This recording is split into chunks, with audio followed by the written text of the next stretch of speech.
Victor Von Doom, também conhecido como Dr. Destino, é um feiticeiro supremo e uma das mentes mais brilhantes do universo, sendo capaz de tomar um país inteiro sozinho, usando apenas sua inteligência e conhecimento nas artes místicas. Mas antes de se tornar um dos maiores vilões da Marvel, ele morava com sua mãe junto de uma tribo de ciganos. Ele não é um garoto normal e sua mãe sabia disso. Victor tinha despertado sua consciência mesmo quando estava na barriga de sua mãe. Talvez isso acontecia porque sua mãe mexia com magias obscuras.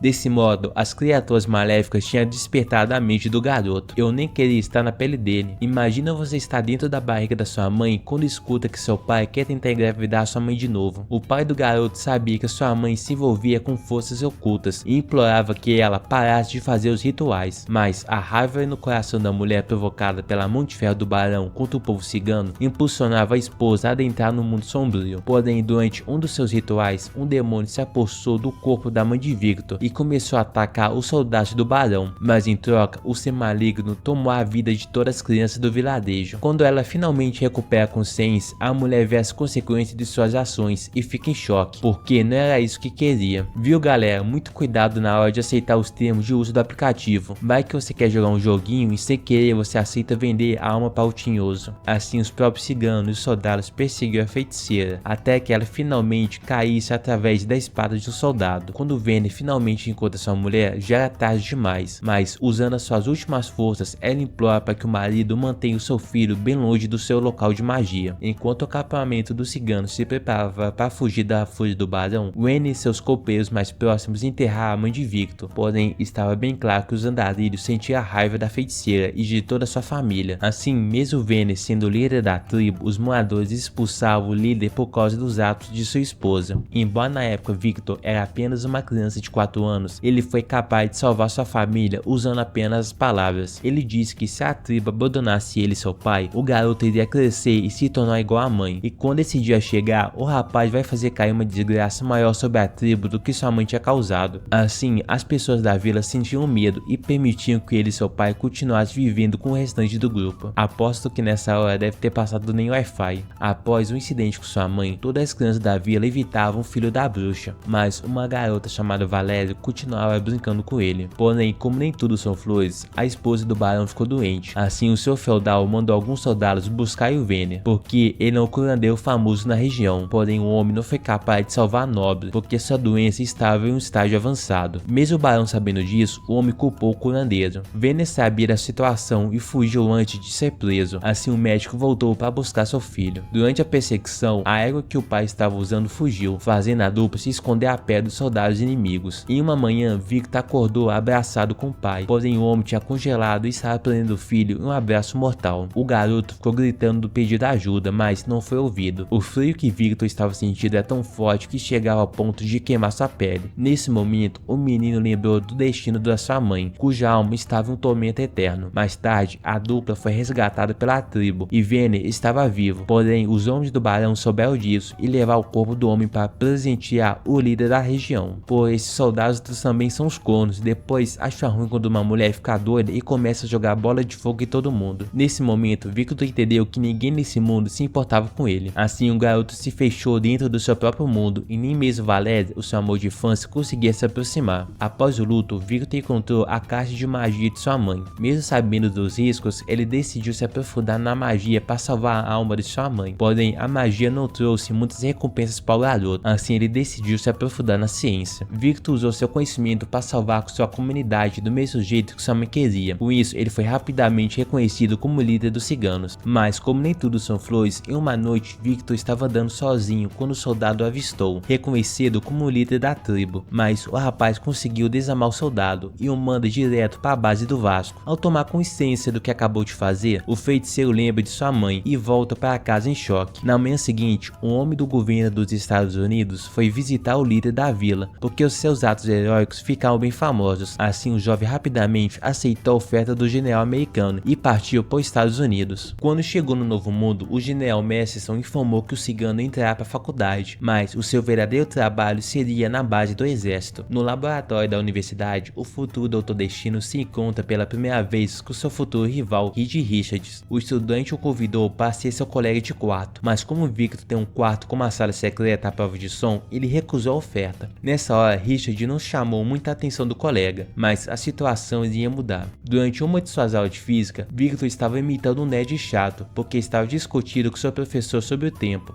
afirmando que o tempo é de fato uma dimensão. Porém, o professor discorda. Nesse momento, Richard se levanta e fica do lado do colega, afirmando que em um de seus experimentos, o estudante foi capaz de arranhar a superfície de outras realidades, e fala que fantasmas e alienígenas podem ser vistos quando outras realidades ficam visíveis a olho nu. Mesmo sendo defendido, o latveriano fica com raiva e sai da sala. Victor reconhece a inteligência do colega, mas a sua inocência em relação ao ser de outras dimensões, e ao ver a vida vulgar de seus colegas, o estrangeiro sentia repulsa. Enquanto estava trabalhando para o exército, o estudante focava em seu próprio projeto para salvar a mãe, e até conseguiu alguns admiradores nesse meio tempo. Impressionante, sempre tem alguém para puxar saco de gente que não presta. Então 3 anos se passam e Victor entende que a vida não é só estudo e finalmente vai a uma festa. O rapaz vê até bem que no futuro seria conhecido como coisa se divertindo com algumas garotas. Porém, seu companheiro Curtis diz que tem algumas garotas interessadas no cientista, e o próprio Curtis já conseguiu marcar gol só por dizer que é assistente do estrangeiro. Não lembrando muito bem de como tudo aconteceu, o cientista se vê ao lado de uma mina, e quando está se gabando, a garota o beija, mas ao ver seu olhar vazio, Victor começa a fazer um carinho diferenciado na moça. Porém, o estrangeiro se lembra da mãe e do soldado que viu o atacante do Vasco, assim ele a solta. O rapaz pensa que será expulso por causa do incidente, mas nada aconteceu. Na verdade, a garota tentou denunciar o rapaz, porém o exército ficou sabendo e tratou de comprar o silêncio dela. Todos seus colegas ficaram sabendo do caso, assim Victor começou a ser temido na faculdade, e o exército não se importava, desde que o latveriano continuasse produzindo os resultados. Na base do exército, Vundum mostra para o general a sua máquina do tempo e revela que conseguiu enviar uma máquina para o passado. O homem fica impressionado e torce para que Richard tenha pelo menos a metade da inteligência de Victor. Então o estudante pede para que o general mantenha Richard fora de seu caminho. Porém, como nem tudo são flores, Victor finalmente decide testar seu projeto secreto, e com a ajuda de seu colega Curtis, ele finalmente testa a máquina. Após navegar por dimensões, o rapaz encontra sua mãe, porém ela estava sendo mantida presa por um demônio. Sua mãe clama por piedade, mas a entidade fica furiosa com o invasor e o expulsa. No quarto de hospital, Victor finalmente acorda e vemos que o reitor está com muita raiva do garoto. Ele fala que o estudante foi expulso da universidade. Ele quase mandou Curtis para a zaga do Vasco. Então vemos que durante o experimento, o quarto de Victor explodiu e Curtis até perdeu um dos olhos. Porém, o general Masterson diz que o incidente na faculdade não afetaria o seu trabalho para o exército. Porém, Victor não se importava com mais nada e ficou tão traumatizado que ficou sem falar por dias, pensando nos erros que cometeu durante os experimentos. Mas o que piorou sua situação foi quando ele tirou as ataduras e viu os danos em seu rosto, e ele ainda podia sentir as garras do demônio queimando seu rosto. A visão que ele teve do inferno ainda o atormentava, e ele se sentiu um tolo por falhar depois de tantos anos de trabalho, mas ele não desistiria tão fácil. Uma semana depois, o latveriano já estava planejando sua fuga. Ele tomou controle de um dos robôs que estava fabricando para o exército e o fez queimar todo o seu laboratório na base militar. Depois de concluir sua missão, a máquina se autodestruiu. Quando o general ficou sabendo do atentado, ele mandou que o garoto fosse preso. Porém, nesse momento, Victor já estava dentro de um avião em direção ao leste europeu. Em uma noite, Victor está sendo atormentado por um pesadelo. Nele, o garoto vê sua mãe sendo castigada e no final, ele mesmo é engolido pelo tinhoso. Mas isso não é novidade, porque ele é sempre atormentado por esse sonho. Porém, quando acorda, ele sente as cicatrizes queimarem por causa do poder do demônio. Desde o dia do acidente, alguns meses se passaram, e por mais que Victor tentasse fugir, o seu fracasso sempre acompanhava. Quando saiu de casa pela manhã, o protagonista viu um homem deitado à sua porta e o mandou embora. Porém, Otto disse que ele só estava procurando um abrigo contra o frio. Então Vundum deixa o homem e caminha pela cidade para tentar fugir das imagens do seu pesadelo. O seu rosto enfaixado chamava a atenção das pessoas, mas logo elas viravam o rosto e o ignoravam, assim deixando o rapaz mais confortável. Mas o anonimato não é completo, porque ele sempre sentia que estava sendo observado. Em uma noite, 2 agentes da KGB o enquadraram na rua e o convidaram para se juntar ao serviço secreto e se vingar dos americanos. O ex-estudante rejeita, mas os oficiais dizem que esse não é um tipo de oferta que pode ser rejeitada. Nesse momento, Victor reage e joga algumas bombas no chão, criando a oportunidade perfeita para contra-atacar. O jovem manda os guardas o deixar em paz e caso eles voltem, a vida deles não será poupada novamente. Antes de sair, Victor diz que não tem nada a perder e não tem medo da morte. E esse foi mais um erro que Victor Vundum cometeu. Apesar da aparente normalidade, a a vida do Latveriano estava um caos. Seu quarto se parecia com um laboratório de cientista maluco. Ele passava várias horas da noite tentando aperfeiçoar seu projeto, mas no fundo ele fazia isso para tentar escapar do pesadelo com a mãe. Alguns meses depois, o Latveriano estava fazendo sua caminhada rotineira, quando do nada Valéria aparece e o abraça. Quando estão tomando café, a moça revela que o barão de Latvéria mandou que seus soldados atacassem seu clã para procurar provas em busca de Victor. Tudo isso para ganhar algum tipo de favor dos americanos. Então, um vidente dos ciganos fala que lhe foi revelado através de uma visão o paradeiro do líder da tribo e envia a jovem para procurar o ex-namorado. Então, o Latveriano finalmente abaixa a guarda e aceita o amor e os carinhos da jovem. Sua mente se acalmou e até os pesadelos pararam de o perturbar. Mas como nem tudo são flores na vida de Victor Von Doom, ele seria puxado para as trevas novamente. Em uma manhã, Otto entrega uma flor para Valéria. O líder não gosta muito da ideia, mas quando ele discutia, um carro passa pela rua e os agentes da KGB cercam o jovem. O feiticeiro manda que os agentes soltem a sua namorada e o ameaça. Porém, um dos agentes diz que ele pode até ser mandado de arrasta. Porém, sua namorada também vai ser a nova contratação do gigante da colina. Então, Victor entende que o adivinho dos ciganos na verdade tinha recebido informações para que ele enviasse Valéria até Victor, e ele tinha razão. O cigano entregou Valéria para que ele e sua família ficassem livres do barão e dos russos. Quando Victor ia se entregar para salvar o seu amor, a flor que Valéria estava usando se transforma em um escudo e do nada toda a rua é tomada por magia. Os soldados começam a atirar, porém são derrotados. Então vemos que Otto salvou a vida do casal, mas durante o confronto o velho foi atingido. Antes de falecer, Otto revela que é um feiticeiro e veio de um templo nas montanhas do Tibete. O velho estava atrás de Victor porque existe uma profecia que diz que um homem que perdeu tudo e que esconde o seu rosto visitaria o templo para aprender os segredos da magia e se tornará um novo mestre do templo. Então o mago pede para que Victor visite o templo e se torna o novo mestre do lugar para que a profecia seja cumprida. Então Victor pede para que Valéria volte para casa e parte em busca do templo para aprender magia, assim iniciando mais uma grande jornada na vida de Victor Von Doom.